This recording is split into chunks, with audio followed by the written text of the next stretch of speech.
Today at Petrochemical Strategies, take my oil please.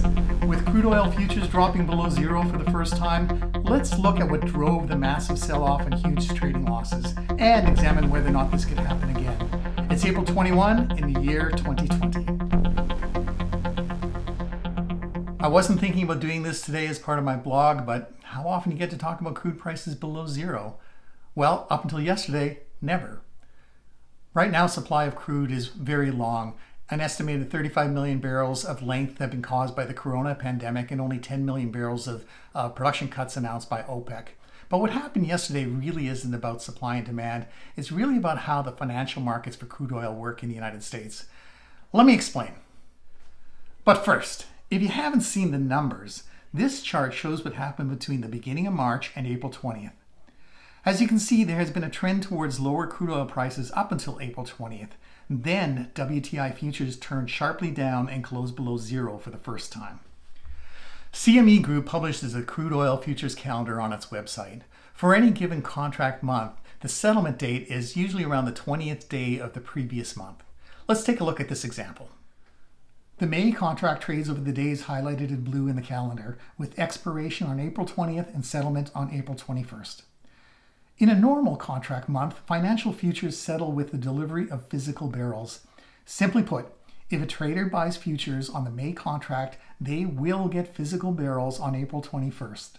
This is normally okay for the trader because they can sell the physical barrels sometimes in the future. Normally, the futures price and the spot price for physical barrels converge as the contract gets closer to expiring. But this didn't happen on April 20th.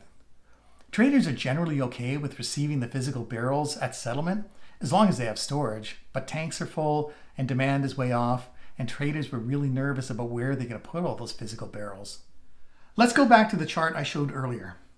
As the May contract got closer to expiring on April 20th, traders who were long WTI contracts panicked as they had no place to put physical barrels. This caused a wild sell-off, which ultimately had sellers paying around $40 per barrel to buyers to take the physical barrels off their hands. The good news is that when the June contract started trading on April 21st, the price of crude oil futures moved into positive territory. Could this happen again? Well, the answer is yes. This all started off with high inventories and got worse as traders started to get squeezed. If we don't have significant production cuts domestically, we could end up in the same position when the June contract expires at the end of May. Thank you for watching today at Petrochemical Strategies. I look forward to hearing from you. If you have comments, go to our website, petrochemicalstrategies.com, hit the Contact Us button, and let me know what you think. Thank you for watching today, and I look forward to seeing you next time.